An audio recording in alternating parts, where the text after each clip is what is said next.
नमस्कार बाल मित्रों, श्री एजेड कनेरिया प्राइमरी शाला धोरण 8 विषय हिंदी। विषय हिंदी में आज हम पाठ 5 दोहे। इन दोहे में कबीर, रहीम और तुलसीदास, इन तीनों के दोहे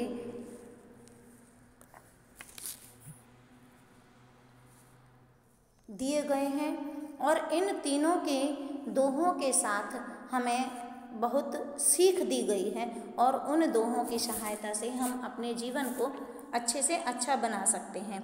और हमें जानने के लिए अलग अलग जो कबीर हैं, तुलसीदास जी हैं और रहीम जी हैं, इन महान कवियों ने अपने दोहों की सहायता से हमें अपने जीवन के महत्व को बहुत समझा दिया है।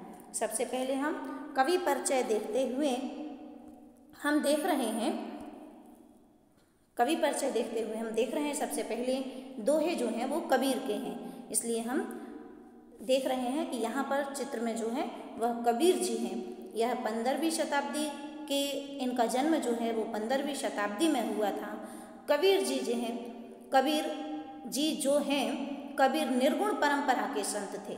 वे निर्गुण परंपरा के अनुसार बाह्य आडंबर का विरोध करते थे, मतलब वह दिखावे का विरोध करते थे कि हमारे पास जो है उसी में उसको ही हमको बाहर दिखना चाहिए और वह स्वयं दिखना चाहिए। हमको हमारे पास जो है वह किसी को दिखाने की ज़रूरत नहीं है।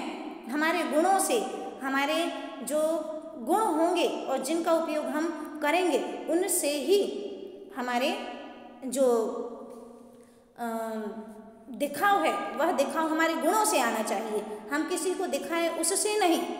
उन्होंने हिंदू और मुसलमानों को उनकी गलतियों के लिए फटकार लगाई है। उन्होंने अपने दोहों के माध्यम से लोगों को सही जीवन जीने का उपदेश दिया है। इसके बाद हम देखते हैं रहीम जी के विषय में उनका परिचय देखते हैं हम।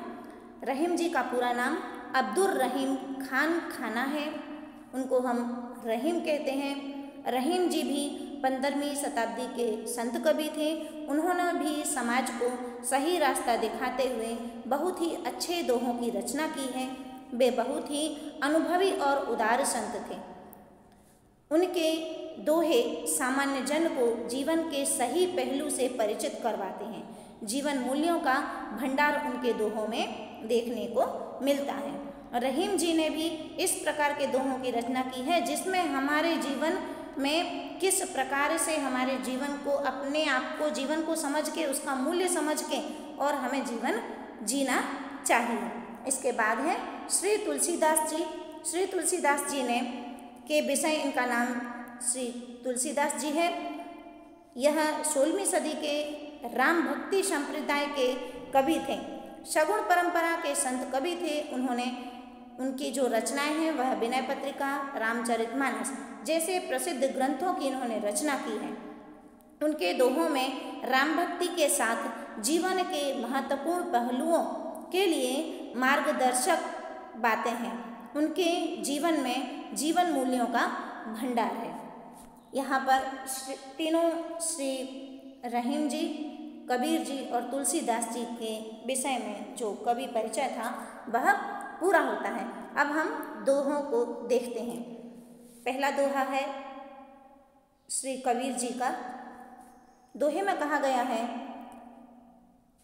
साईं इतना दीजिए जामे कुटुंब समाए, मैं भी भूखा ना रहूं साधु ना भूखा जाए।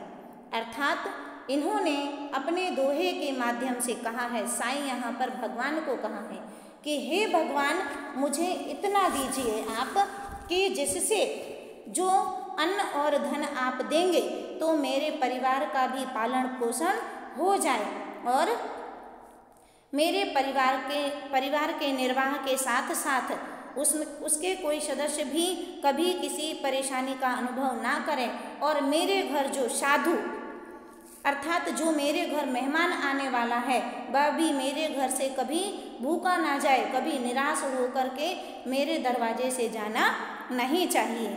इसका अर्थ हम देखते हैं, हे प्रभु मुझे बस इतना अन्न और धन दीजिए जिससे जिससे मेरे परिवार का निर्वाह हो जाए।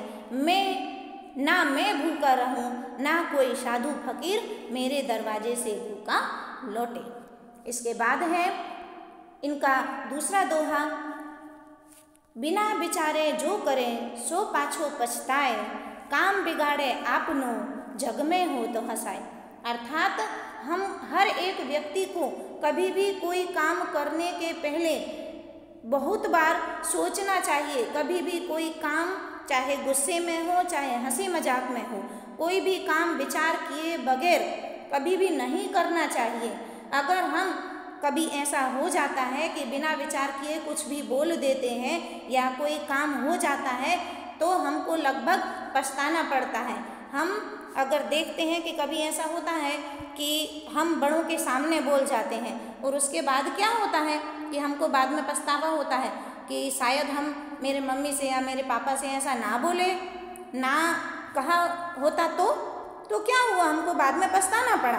अर्थात कभी भी हम कुछ भी कहते हैं या बोलते हैं तो हमको पहले या करते हैं तो हमको बहुत बार सोच विचार कर लेना चाहिए, जिससे हमको बाद में पछताने का मौका ना आए, क्योंकि उससे हमारा काम तो बिगड़ता ही है और हमारे जग में अर्थात दुनिया में भी हमारी हंसी उड़ाई जाती है। इसका अर्थ हम देखते हैं, जो व्यक्ति बिना सोचे समझे काम करता है वह बाद में पछताता है। वह अपना काम तो बिगाड़ता ही है, दुनिया में उसकी हंसी भी उड़ाई जाती है। अर्थात यहाँ पर इस दोहे का अर्थ यह हुआ कि हमें सोचे समझे बगैर काम नहीं करना चाहिए, जिससे हमें पछताना ना पड़े और हमारी दुनिया में हंसी भी ना उड़ाई जाए। इसके बाद तीसरी कबीर जी की तीसरा दोहा है, कबीरा खड़ा बाजार में मांगे सबकी खैर, ना काहू से दोस्ती ना काहू से बैर। अर्थात कबीर जी इस संसार रूपी बाजार में खड़े हुए हैं। यहाँ पर चित्रों की सहायता से यह कबीर जी हैं, इस संसार रूपी बाजार में खड़े हुए हैं। अर्थात यह संसार क्या है, एक बाजार ही है। संसार रूपी बाजार में खड़े हुए हैं और वह सबकी खैर अर्थात सबका भला भगवान के पास से मंगा रहे हैं। हर एक व्यक्ति से कह रहे हैं कि सबका भला करो, किसी की बुराई ना करो और किसी का बुरा मत सोचो। अर्थात कबीर जी जो हैं वह इस संसार रूपी बाजार में खड़े हैं और सबकी भलाई के विषय में भगवान से प्रार्थना कर रहे हैं, ना काहू से दोस्ती ना काहू से बैर। अर्थात इस संसार में, बाजार रूपी संसार में, वह हिंदू मुस्लिम सिख ईसाई कुछ भी जाति भावना, कुछ भी मंदिर मस्जिद भावना, वह कुछ भी नहीं मानते हैं। इस संसार में रहने वाला हर एक व्यक्ति उनका, ना कोई किसी से उनकी, हर एक व्यक्ति का वह भला करना चाहते हैं। ना इस संसार में रहने वाला हर एक व्यक्ति जाति भेद या कोई भी आधार में उनका दोस्त है, ना ही उनका कोई दुश्मन है। हम इसका अर्थ देखते हैं, कबीर जी कहते हैं कि मैं बाजार में सबके सामने खड़ा होकर भगवान से सबकी कुशलता मांगता हूँ, सबकी भलाई के लिए प्रार्थना करता हूँ। मेरी ना किसी से दोस्ती है ना ही किसी से दुश्मनी है। बाल मित्रों, यहाँ पर पाठ 5 दोहे का पहला भाग पूरा होता है। रहीम जी के दोहे के और उसके अर्थ के साथ में हम फिर से मिलेंगे। नमस्कार।